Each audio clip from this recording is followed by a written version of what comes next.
Bismillahirrahmanirrahim. Assalamualaikum warahmatullahi wabarakatuh. Alhamdulillah. Alhamdulillah. Ja'ala syahrul Ramadan syahrul Quran.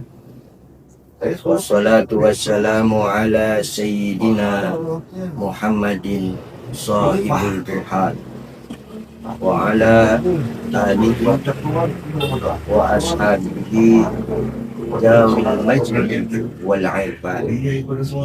Allahumma salli wa sallim wa karim wa ajim ala sayyidina Muhammadin wa ala alihi wa ashabihi ajma'in. Para pemirsa rahimahumullah, dan memanjatkan puji syukur kehadirat Allah Subhanahu wa ta'ala, dan berselawat kepada junjungan kita baginda Nabi kita Muhammad sallallahu alaihi wasallam, serta para keluarga dan para sahabatnya. Pemirsa yang sama Allah Subhanahu wa ta'ala, Al-Quran merupakan mukjizat terbesar yang diturunkan oleh Allah Subhanahu wa ta'ala pada Nabi kita Muhammad sallallahu alaihi wasallam, dan merupakan way of life, sumber dan petunjuk hidup. Kitab suci ini layak untuk direnungkan isi kandungannya kapanpun dan dimanapun kita berada. Kapan? Yaitu sesuai dengan waktu, masa, serta zaman. Dan dimanapun Al-Quran dapat memberikan kita petunjuk sehingga umat manusia menjadi bahagia di dunia, juga menjadi selamat di negeri akhirat. Dan sebagaimana yang disebutkan di dalam hadis baginda Nabi kita Muhammad sallallahu alaihi wasallam, siapa saja yang senantiasa mempelajari, memahami, dan mengajarkan makna dalam Al-Quran kepada orang lain, maka ia termasuk ke dalam kategori umat terbaik menurut Nabi kita Muhammad sallallahu alaihi wasallam. Khairukum man ta'allama Quran wa 'allama. Sebaik-baik kamu adalah orang-orang yang belajar Al-Quran dan mengajarkan. Maka hadirin, bulan Ramadan yang disebutkan sebagai bulan Al-Quran, Syahrul Quran, memberi kesempatan kepada kita untuk kita lebih dekat lagi hubungan kita dengan Al-Quran.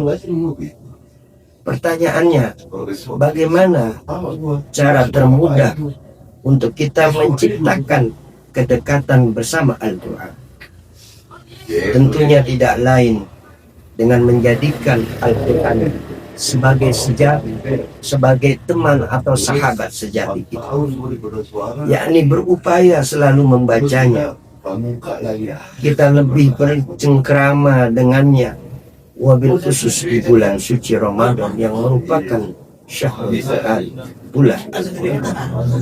Lipatan pahala yang diperoleh dari membaca Al-Quran dan kemudahan serta rasa senang kita dalam beribadah di bulan suci Ramadan merupakan motivasi dan semangat untuk menjadikan Al-Quran sebagai sahabat sejati kita. Pemirsa yang budiman rahimakumullah, maka bulan Ramadan ini menjadi kesempatan bagi kita untuk kita lebih dekat dan bercengkrama dengan Al-Quranul Karim.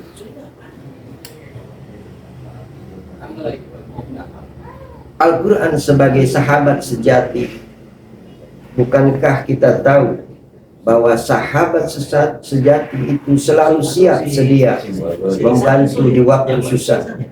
Begitu pula dengan Al-Quran. Kelak di akhirat nanti, di negeri akhirat, ia akan membela dan membantu, bahkan memberi syafaat kepada kita para sahabat.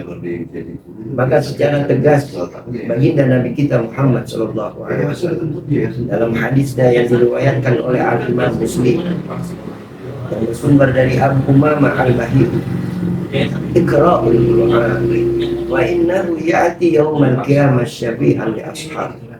Bacalah Al-Quran karena sesungguhnya ia akan datang kepada kita di hari kiamat sebagai penolong bagi para sahabatnya. Hadis Rasulullah. As-San'ani menjelaskan atau menafsirkan dari kata ashabi bahwa para sahabat yang dimaksud di dalam hadis tersebut adalah orang-orang yang membaca Al-Quran, merenungkan makna yang terkandung dan mempraktekkan apa yang mereka pahami dari itu. Selain itu, hadirin, kita dianjurkan pula untuk kita membaca surat-surat tertentu untuk menambah daripada keistimewaan dari Al-Quran, untuk menambah fadilah-fadilah dari Al-Quran. Misalnya kita membaca surat Al-Mulk sebelum tidur, atau membaca surat Al-Kahfi setiap malam Jumat, yang semua itu adalah dianjurkan dalam agama kita. Hadirin sidang, hadirin rahimakumullah. Kemudian Allah Subhanahu wa taala menyiapkan kedudukan yang istimewa bagi orang-orang yang menyibukkan diri dalam membaca Al-Quran. Derajat mereka disetarakan sebagaimana para hamba yang senantiasa memohon pertolongan kepada Allah dikala susah.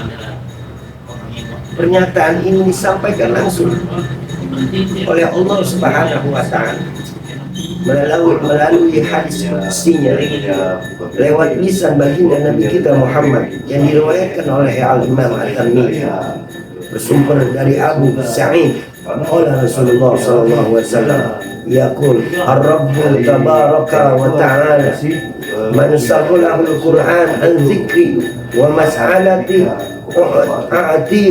u'atituhu afdalu man u'tiya sa'il wa fadlu kalamillahi ala sayyidil kalam ka fadlillahi ala khalqi. Artinya Rasulullah SAW bersabda, Allah Subhanahu wa taala berfirman, siapa saja yang dirinya disibukkan oleh Al-Quran, mengingat dirinya disibukkan oleh Al-Quran dari mengingat dan berdoa kepadaku, maka aku akan memberi kepadanya hal yang lebih baik dari apa yang telah diberikan kepada orang-orang yang memohon kepadaku. Utamaan firman Allah dengan perkataan-perkataan yang lain itu bagaikan keutamaan Allah dengan makhluk. Hadis ulama mengatakan tentang orang yang disibukkan dengan Al-Quran dalam hadis di atas adalah orang yang senantiasa membaca Al-Quran sehingga tidak ada waktu luang lagi untuk mengingat Allah secara khusus. Maka dengan demikian Allah akan memberikan anugerah, memberikan fadilah yang lebih baik dan lebih banyak daripada orang-orang yang secara langsung berdoa kepada Allah Subhanahu wa taala. Orang yang selalu membaca Al-Quran tersebut tidak menyangka bahwa sesuatu yang tidak pernah ia minta dapat diberikan tanpa perantara, bahkan apa yang didapatkannya lebih baik dari orang-orang yang secara langsung meminta kepada Allah Subhanahu wa taala. Pemirsa yang budiman, oleh sebab itu momen bulan suci Ramadan adalah masa yang sangat tepat untuk kita selalu membaca dan menjadikan Al-Quran sebagai sahabat sejati kita. Seperti yang diterangkan bahwa Al-Quran akan menolong sahabatnya di akhirat kelak. Dan setiap keinginan yang belum terwujud dapat dipercepat terkabulnya dengan wasilah kita dekat dengan Al-Quran. Terlebih lagi, pahala setiap amalan di bulan suci Ramadan ini dilipat-lipat gandakan, dan Allah Subhanahu wa taala senantiasa menurunkan rahmatnya yang banyak di bulan suci Ramadan yang mulia ini. Mudah-mudahan kita dapat mengisi bulan suci Ramadan ini dengan sebaik-baiknya, dengan amalan-amalan yang terbaik, dan mudah-mudahan kita semua termasuk golongan orang-orang yang bertakwa di sisi Allah Subhanahu wa Ta'ala. Para pemirsa yang budiman, demikian yang saya sampaikan, mudah-mudahan ada manfaatnya. Insyaallah muwafiq ila aqwamit thoriq. Wabillahi taufiq wal hidayah. Wassalamualaikum warahmatullahi wabarakatuh.